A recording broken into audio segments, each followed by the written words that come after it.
Hello, it's Concord Wind. Um, Trying a different style of video today. Trying the dual capture. Got the Word Appears in the Flesh, Volume 1 as the main focus, just, the cover. And we're going to be reading from it. Not directly from the book, but from my backup phone. Going to be reading a chapter I found in my bookmarks from 3 years ago.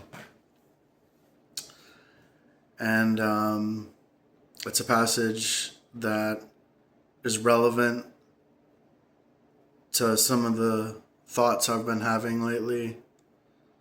So, anyways, God says, "You may be eloquent, but in reality, you do not observe my intentions whatsoever. Listen to me. I would certainly not say there is one among you capable of showing true consideration for my intentions. Though your actions may be in line with my intentions, I will certainly not praise you. This is my method of salvation. Even so, you are still complacent at times, thinking yourselves amazing while holding everyone else in contempt. This is one aspect of man's corrupt disposition.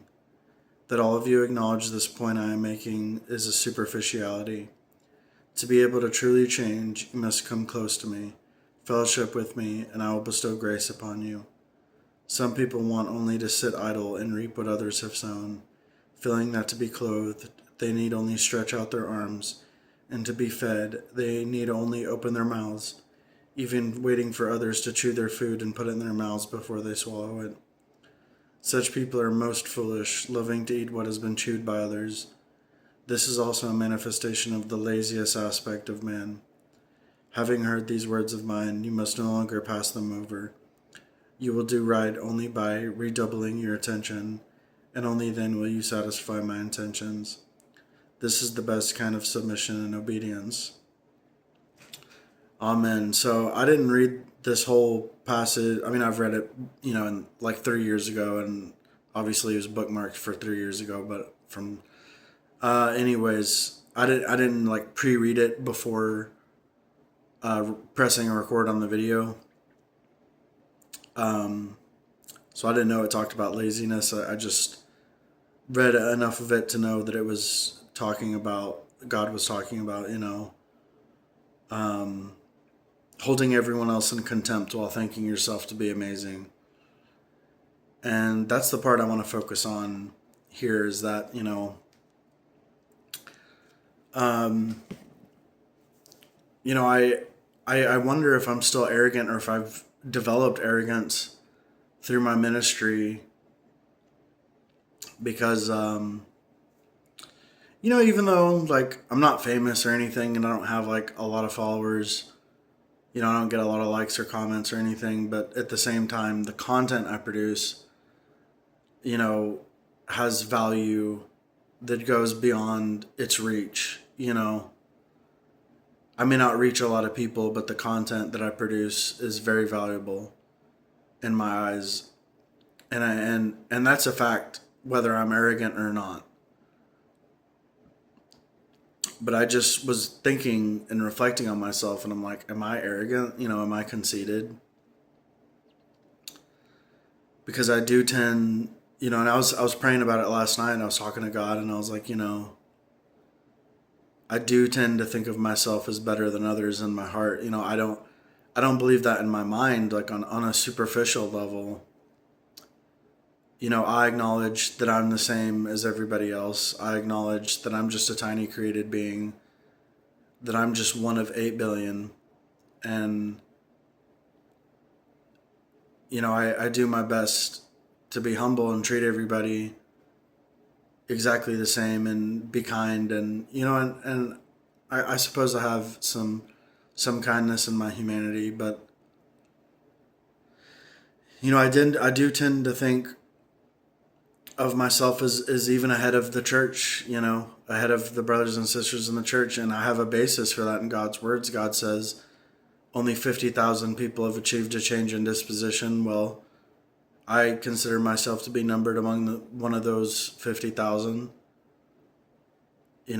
because my nature has changed, but I still it's really hard not to be arrogant because I have a reason to be arrogant. I'm saved by God. I mean, that's a huge accomplishment.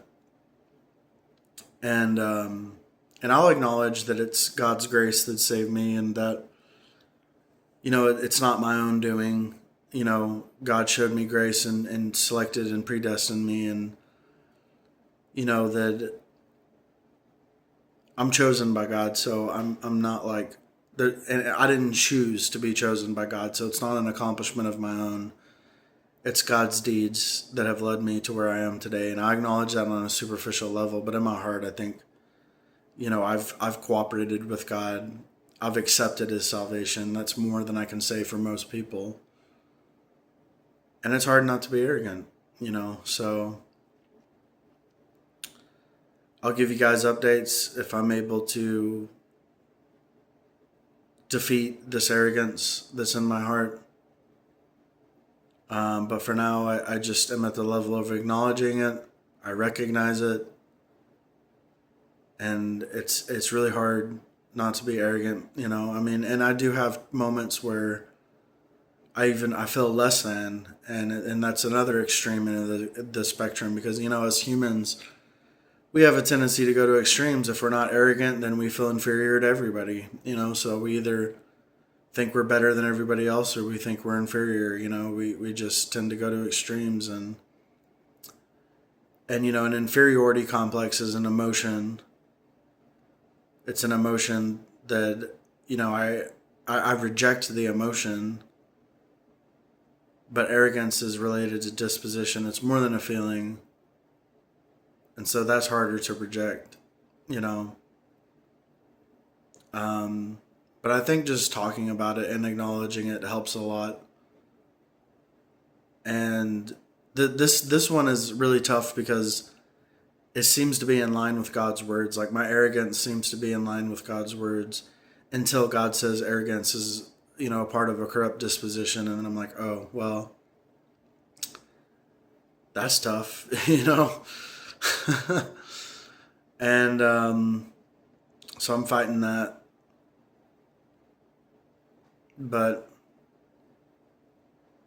anyways, yeah, you would never be able to tell I'm arrogant just from watching my videos, I don't think. I mean, unless maybe some videos you'd be able to see it a little bit, but I definitely suppress it. I fight it, but it's in my heart, and I